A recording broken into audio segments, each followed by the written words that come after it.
Hi friends, and today we are going to explore one of the great wonders of the world, the Great Wall of China.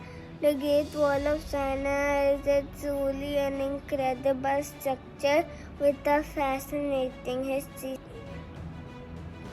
The Great Wall of China, not only one wall but many fortifications built over centuries from the 7th century BC to the Ming Dynasty.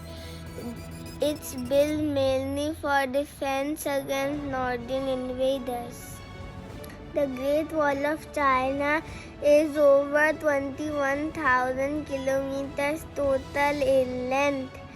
Qin Shi Huang linked early walls and Ming Dynasty made the best known parts.